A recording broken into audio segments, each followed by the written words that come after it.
on, to turn it on, the valve needs to be level with the flow of water, right?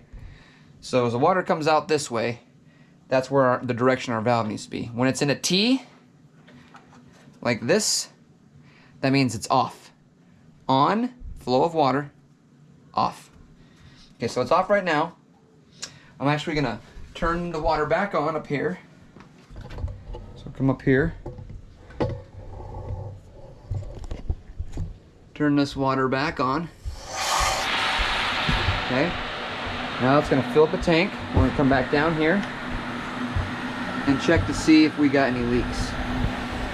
So just take your hand, feel around here, just put your finger around here, make sure there's no leaks. Check the valve, make sure it's nice and tight.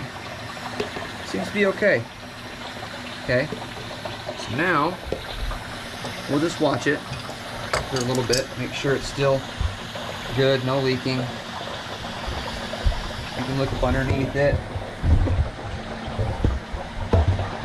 Make sure there's no leaks there. No drips. Okay, good. All right, so that's how you put a valve, a new valve, on your hot water heater. I'm not going to fill the tank all the way. I'm going to shut it off. Then I'm going to hook back on my hose and bring you back around here.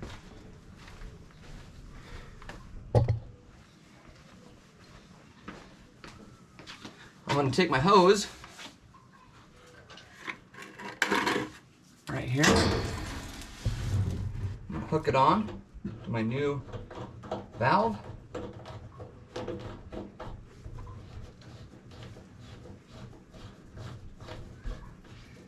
Then, nice and tight,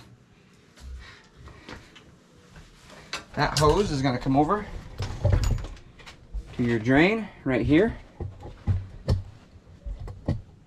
Okay. And we're going to turn that valve on. That water's going to come rushing out. See that? And I can actually tell the volume, the flow of water is a little bit better than that last valve that we had on there. Now, what I've been doing, what you can do, take this bucket that I've been trying to gather this sediment and just fill this up, right? Until it gets close to the top, and then we can drain the water out of it, see how much sediment we have. In the time being, we're gonna put the sock over it. You can just use a sock as well to try and catch some of that sediment. I'm gonna dump some of this water out as I let it settle a little bit. I'm gonna dump some of this water out and show you what we've been able to get out of this hot water heater. Granted, this hot water heater is bought it when I moved in. This hot water heater is 2014, so that'd be about 7 years old. The average life expectancy of a hot water heater is about 10 to 15 years, depending on how hard your water is. If your water is really hard, you'd be lucky to maybe get 10 out of it. But look at that. Look at all that sediment. Before I was getting about a golf ball size, right?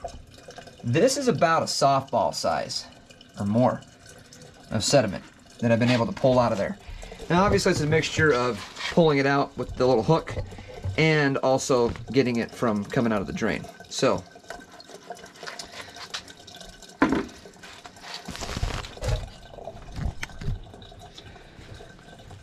that's video number 3 on how to put a new valve on and how to get some more sediment out of the bottom of your tank.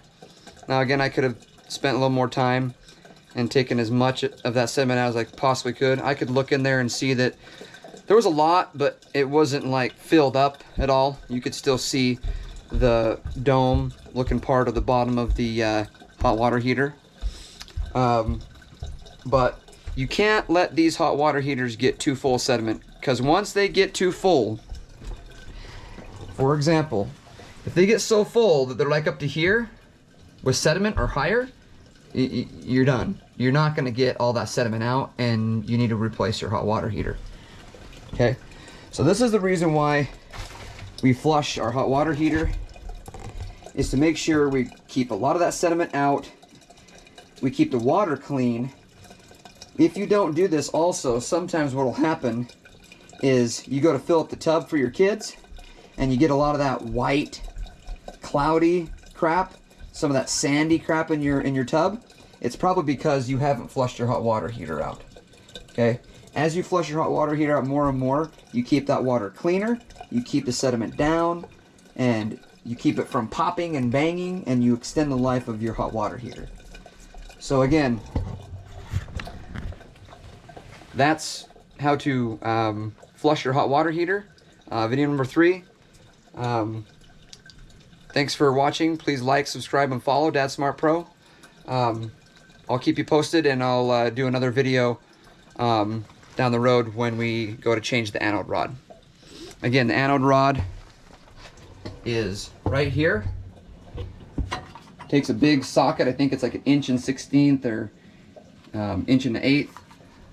But you'll need a big socket and a breaker bar to get that out. But we'll show you a video on how to take that out. What the anode rod does is it helps kind of attract a lot of that sediment so it doesn't stick to the walls of your hot water heater. But those need to be changed out probably every, 3 to 5 years, depending on how hard your water is. So again, stay tuned for another video. Thanks for watching. Please like, subscribe, and follow. Thanks, bye.